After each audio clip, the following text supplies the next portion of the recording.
Hello students, कैसे हैं आप लोग। आई होप आप लोग अच्छे होंगे।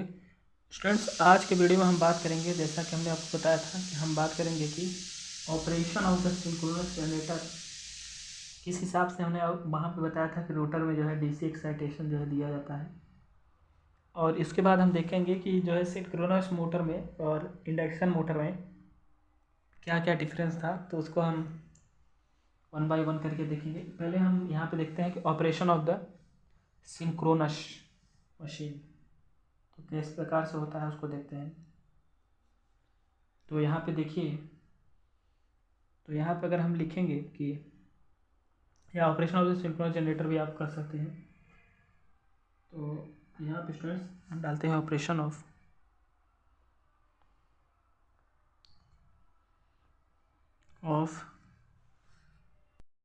Synchronous, operation of the synchronous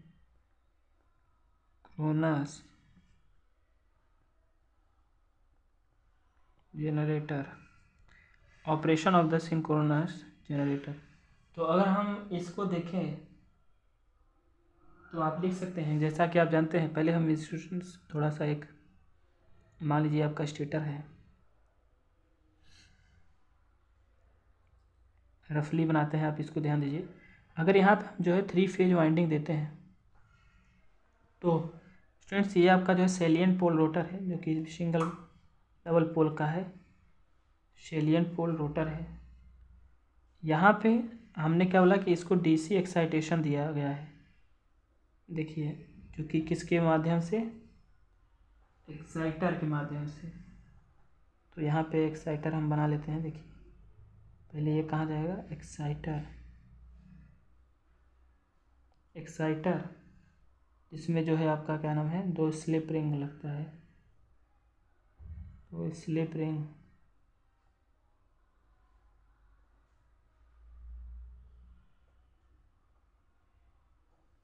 slip ring student जो है इसमें होता है। और आप यहाँ पे इसको इसको ले जा करके कहाँ से हम इसको ज्वाइन करेंगे, प्राइम मूवर से,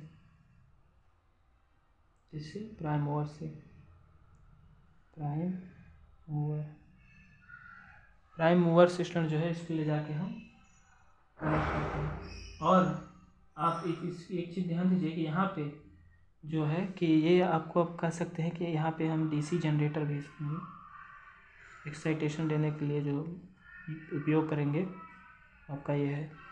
आई होप आप ये चीज़ें समझ रहे होंगे। जो आपका प्राइम मूवर है, यहाँ से हम क्या देते हैं आपको, इनपुट मैकेनिकल देते हैं, इनपुट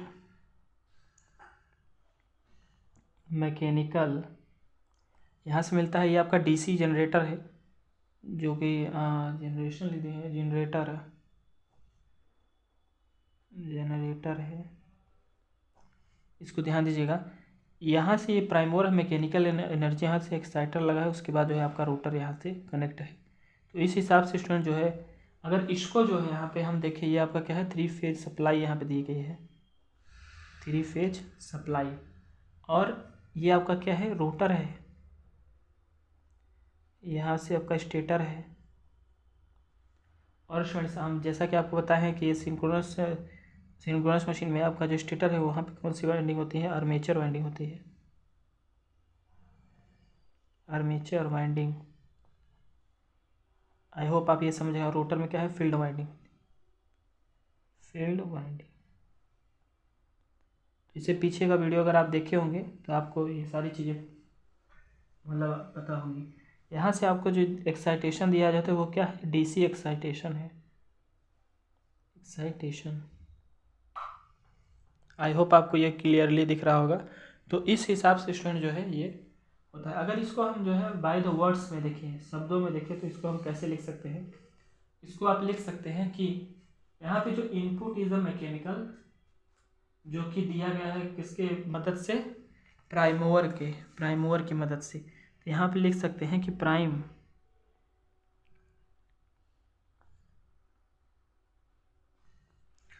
मूवर की हेल्प से प्राइम मूवर के हेल्प से जो है मैकेनिकल इनपुट दिया जाता है, मैकेनिकल इनपुट दिया जाता है। आई होप आपको ये सारी चीज़ें दिख रही हैं। इसको आप इंग्लिश में मतलब कह सकते हैं कि इनपुट इज़ द मैकेनिकल, आपका इनपुट यहाँ mechanical which is given with the help of primer. तो अब हम देखें यहाँ पे एक चीज़ और है कि DC excitation is given to the rotor. यहाँ पे लिख सकते हैं कि रोटर पर डीसी, ये आपका पहला और दूसरा पॉइंट है, रोटर पर डीसी एक्साइटेशन दिया जाता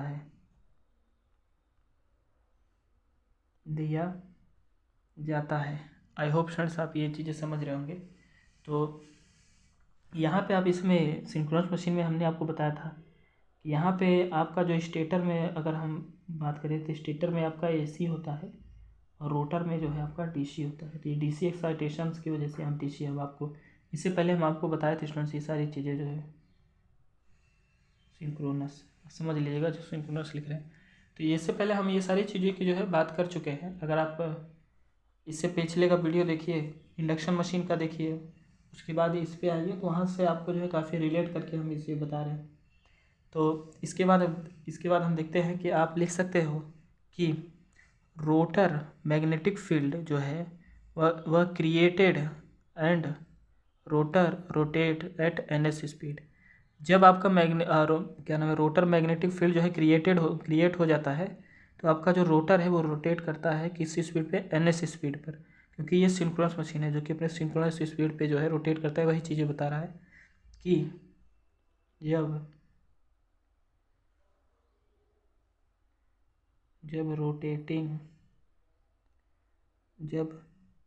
रोटर मैग्नेटिक फील्ड क्रिएट हो जाता है तब आपका जो रोटर है वो रोटेट करता है एट द सिंक्रोनस स्पीड। तब आपका जो rotor rotate at the NS speed. I hope आपको स्टूडेंट्स ये सारी चीज़ें दिख रही होंगी। थोड़ा सा स्लाइड हम ऊपर कर लेते हैं। तो अब हम देखते हैं कि अब आप लिख सकते हो कि 3 phase AC supply is given to the 3 phase winding. Stator में आपके 3 फेज वाइंडिंग होती है, तो यहाँ पे आप लिख सकते हो 3 फेज सप्लाई जो है किसको दिया जाता है, 3 फेज वाइंडिंग को दिया जाता है। तो आप किसको लिख सकते हो, 3 phase AC supply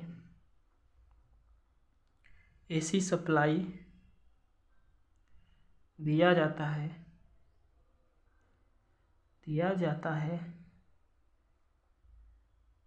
3 phase winding को। इसको हम अपने शब्दों में लिख रहे हैं, तो आप भी इसको इस प्रकार से लिख सकते हैं जिस प्रकार से हम बता रहे हैं। तो ये स्टूडेंट जो है आपका कुछ इस प्रकार से होने वाला है। हमने देखा कि प्राइमोर के हेल्प से आपका जो है मैकेनिकल इनपुट दिया जा रहा है। एक्साइटर लगा है जो कि डीसी जनरेटर है, स्लिप रिंग यहाँ पे 2 लगे हैं, और ये आपका कहाँ है, डीसी एक्साइटेशन दिया जा रहा है रोटर पे। और 3 फेज सप्लाई जो है कहाँ दिया जा रहा है, आपके 3 फेज वाइंडिंग में दिया जा रहा है। तो इतनी बातें स्टूडेंट्स हमने देखा। अब हम देखते हैं कि थोड़ा सा कंपैरिजन करते हैं, उसके बाद हम आपको बताएंगे कि आपका आर्मेचर वाइंडिंग जो है वो किस प्रकार से इसमें होता है। कि जैसे कि आपका कई सारे टॉपिक्स हैं इसमें, फुल पिच क्या है, शॉर्ट पिच क्या है, ये सारी चीज़ें हम देखेंगे। तो 1 बाय 1 करके देखेंगे, इसलिए हम पहले आपको ये सारे टॉपिक्स कंप्लीट करा दे रहे हैं। ये काफ़ी लंबा चैप्टर्स है तो आप इसको ध्यान दीजिएगा। तो पहले चलिए हम देख लेते हैं उसके कंपैरिजन क्या है। इससे पहले हमने इंडक्शन मोटर आपको पढ़ाया है, तो इंडक्शन मोटर आप पढ़ लीजिएगा। यहाँ पे हम देख लेते हैं कि सिंक्रोनस मोटर और इंडक्शन मोटर में क्या डिफरेंस होने वाला है। तो चलिए देखते हैं। बात करते हैं कि सिंक्रोनस मोटर और इंडक्शन मोटर में क्या डिफरेंस है। तो यहाँ पे हम देख लेते हैं। इसी में आपका स्टूडेंट्स है सिंक्रोनस मोटर, और यहाँ पे हम लिखते हैं इंडक्शन मोटर, जो कि हम आपको पढ़ा चुके हैं। तो इसमें देख लेते हैं क्या डिफरेंस होने वाला है। तो अगर इसमें आप देख रहे हैं स्टूडेंट्स, तो आप इसमें ये चीज़ नोट कर सकते हैं कि क्या कर सकते हैं। यहाँ पे लिखते हैं, पहला आप लिख सकते हैं कि सिंक्रोनस मोटर में हम क्या लिख सकते हैं। आप लिख सकते हैं कि it is the doubly excited machine. जैसा कि आपको दिख रहा है यहाँ पे दो, एक एसी है और डीसी है, तो इसलिए हम डबली एक्साइटेड मशीन इसको यहाँ पे बोला जाता है। क्या लिखते हैं, it is the doubly excited machine. It is the doubly excited machine. और ये क्या है, ये आपका क्या है, singly excited machine. It is the singly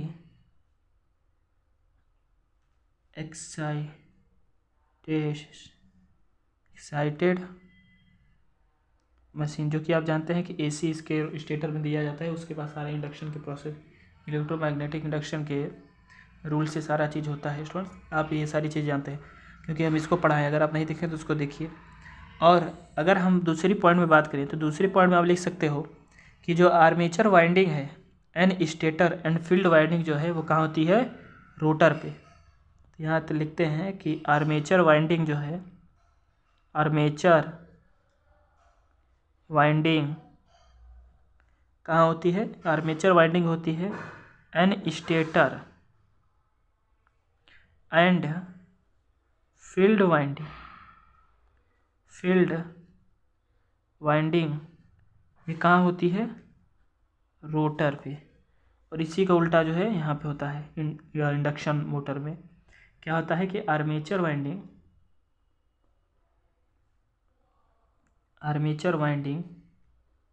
कहाँ होती है, रोटर पर। फील्ड वाइंडिंग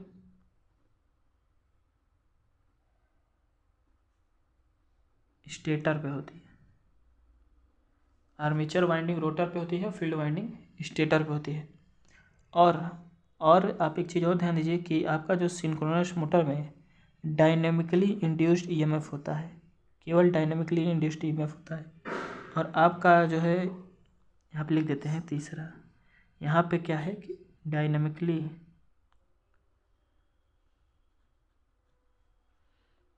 इंड्यूस्ड ईएमएफ, यहाँ पे क्या है आपका जो था तीसरा, इसमें इंडक्शन मोटर में अगर हम बात करें तो यहाँ पे statically induced EMF and dynamically induced EMF ये क्या होता है, दोनों इसमें होता है। तो आप इसको लिख सकते हैं कि दोनों इसमें दोनों प्रोसेस में होते हैं कि स्टैटिकली इंड्यूस्ड ईएमएफ और डायनेमिकली इंड्यूस्ड ईएमएफ।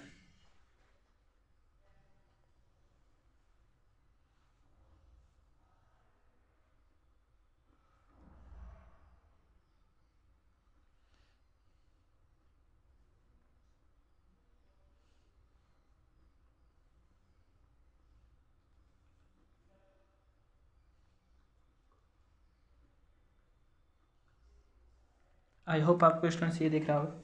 इसके बाद आप यहाँ पे नोट कर सकते हैं कि ये जो motor always run at the synchronous speed, यह मोटर जो है, कौन सा, सिंक्रोनस मोटर आपका हमेशा रन करता है सिंक्रोनस स्पीड पर। तो आप इसको लिख सकते हैं कि चौथा पॉइंट क्या है कि सिंक्रोनस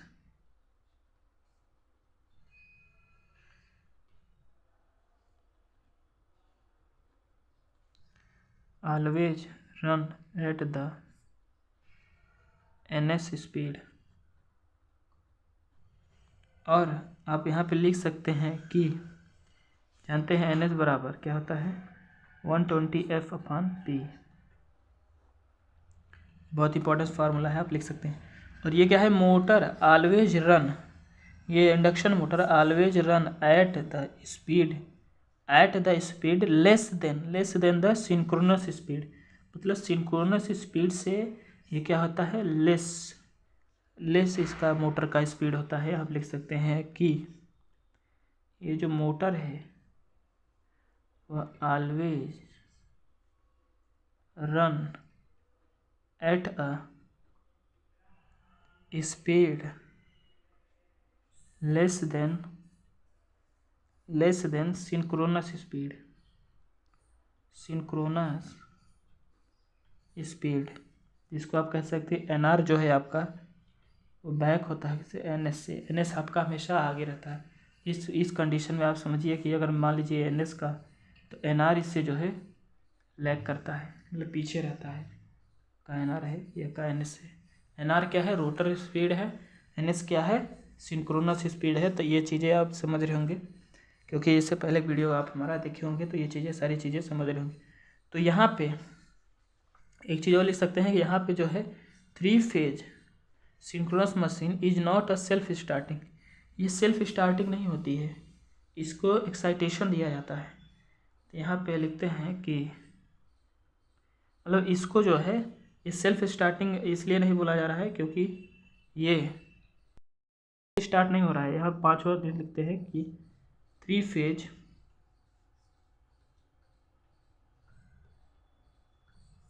सिंक्रोनस मशीन या मोटर कंडीशन है is not a self starting. ऐसा नहीं है कि जैसे हमारा उसमें इंडक्शन मोटर में होता था। इंडक्शन मोटर में आप जो है 3 फेज वाइंडिंग हो या सेल्फ स्टार्टिंग मतलब समझा रहे हैं कि आपका इंडक्शन मोटर जो है वो सेल्फ स्टार्टिंग होता है। तो वो इसलिए होता है क्योंकि आप जानते हैं कि अगर इसके स्टेटर में 3 फेज सप्लाई अगर हम देते हैं, वहाँ पर रोटेटिंग मैग्नेटिक फील्ड जो है मोटर के स्टेटर में, मोटर के एयर गैप में जो है होता है। उसके बाद रोटर के जो है रोटर के स्लॉट को जो है स्टूडेंट्स वो क्या करता है, कट करता है। तो वहाँ पे और रोटर जो है आप उसमें क्या नाम है कि वो शॉर्ट सर्किटेड होता है। तो इस वजह से वहाँ पे क्या होता है कि ये वहाँ पे एक आपका ईएमएफ जनरेट होता है। तो वहाँ उस वजह से वहाँ पे एक टॉर्क जनरेट होता है। उस टॉर्क की वजह से जो है आपका मोटर रन करता है। तो इस हिसाब से स्टूडेंट जो है ये बातें हो रही हैं। कंडक्टर में जो आप जब कट करता है रोटेटिंग मैग्नेटिक फील्ड, तो वहाँ पर भी जो स्टूडेंट्स उस वहाँ पे एक टॉर्क जनरेट होता है। उस टॉर्क की वजह से जो है आपका जो है मोटर रन करने लगता है। इतनी बातें। और शॉर्ट सर्किट होने की वजह से वहाँ पे जो है करंट आपका एक इंड्यूस्ड करंट होता है। इंड्यूस्ड करंट के बाद वहाँ पे जो है एक आपका टॉर्क जनरेट होता है। उस टॉर्क की वजह से आपका इंडक्शन मोटर जो है रन करता है। तो ये सारी चीज़ें हमने आपको इंडक्शन मोटर के पहले वीडियो में ही पढ़ाया था, introduction to the induction motor. तो उसमें हमने ये सारी चीज़ जो है पढ़वाया था और काफ़ी अच्छी तरीके से उसे नोट भी कराया था। तो अगर आप उसको नोट किए होंगे तो आपको ये सारी चीज़ समझ में आ रही होंगी। तो इस हिसाब से हम इसको बोलते हैं। यहाँ पे स्टूडेंट जो है ऐसा नहीं है, यहाँ पे आपको एक्साइटेशन दिया जाता है, उसके बाद जो है आप यह आगे का प्रोसेस है। तो यहाँ पे हम लिख सकते हैं कि ये जो है it is the self starting machine. It is the self starting machine. और ये ऑलवेज इसलिए the always self starting machine लिख सकते हैं आप। और it can B operate at any power factor, मतलब लीडिंग, लैगिंग और यूनिटी पावर फैक्टर, ये तीनों के लिए लागू है। यहाँ लिख सकते हैं it is the operate at any power factor, क्योंकि आप जानते हैं कि लीडिंग है, लैगिंग है और ज़ीरो पावर फैक्टर। ये जो है तीनों कंडीशन पे इसमें जो है ये ऑपरेट करता है। और यहाँ इंडक्शन मशीन जो है आपका induction motor always operate at the lagging power factor and इसके जो पावर फैक्टर है, power factor control is not a possible. तो यहाँ लिख सकते हैं कि 4वें कंडीशन में क्या है कि आपका जो इंडक्शन मोटर है ऑलवेज ऑपरेट होता है, always operate at lagging power factor and power factor control is not possible. Power factor control है वो आपका क्या होता है, पॉसिबल नहीं होता है। तो इतनी बातें जो है स्टूडेंट्स आप ध्यान दीजिएगा। यहाँ पे मुख्यतः यहाँ पे इतनी बातें तो आपको आनी ही चाहिए कि ये जो है डबली एक्साइटेड मशीन है और ये क्या है, it is the singly excited machine. और यहाँ पे आप जानते हैं आर्मेचर वाइंडिंग जो है स्टेटर पे होती है, फील्ड वाइंडिंग रोटर पे होती है। यहाँ पे आर्मेचर वाइंडिंग रोटर पे होती है, फील्ड वाइंडिंग स्टेटर पे होती है। डायनेमिकली इंड्यूस्ड ईएमएफ का यहाँ पे स्टैटिकली इंड्यूस्ड में और डायनेमिकली इंड्यूस्ड ईएमएफ दोनों का होता है। आप जानते हैं कि यहाँ पे जो है synchronous motor always run at the synchronous speed. अब वो क्या करता है, सिंक्रोनस स्पीड पे रन नहीं करता है जो है आपका ये होता है। और इसमें हमने बताया कि ये जो है सेल्फ स्टार्टिंग नहीं होता है सिंक्रोनस मोटर। इंडक्शन मोटर क्या होता है आपका, सेल्फ स्टार्टिंग मोटर है। और जो है यहाँ पे ये क्या ये सबसे इम्पोर्टेंस है कि ये किसी भी पावर फैक्टर पे जो है काम कर जाता है, जैसे कि आपका लीडिंग है, लैगिंग है, जीरो पावर फैक्टर है। और आपका जो ये इंडक्शन मोटर है वो केवल जो है लैगिंग पावर फैक्टर पे काम करता है, जिसका पावर फैक्टर कंट्रोल जो है वो पॉसिबल नहीं होता है इसके हिसाब से। और अब इसके बाद हम देख सकते हैं कि सिंक्रोनस मोटर में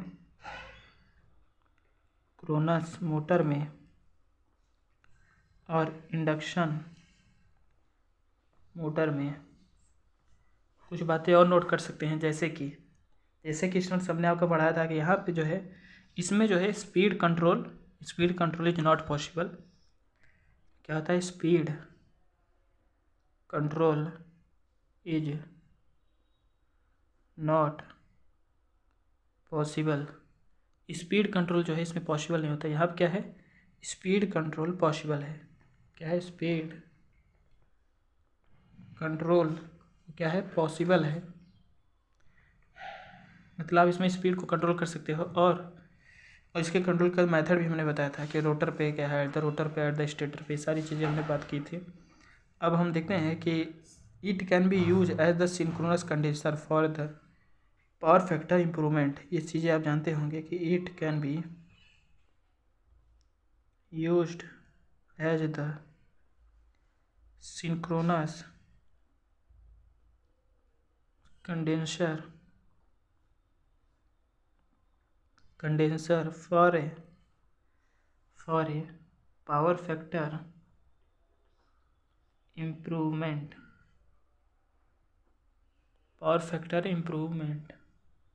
और इसमें आप लिख सकते हैं कि it can not be used as synchronous condenser. I hope students आपको ये टॉपिक समझ में आएगा। तो इस प्रकार से हम आपको ये बताना चाह रहे थे। इसके बाद हम देखेंगे कि आर्मेचर वाइंडिंग आपका किस प्रकार से होने वाली है। तो अगर आपको ये वीडियो पसंद आए तो अपने दोस्तों को शेयर करिए और चैनल को सब्सक्राइब करिए। चलिए, थैंक यू।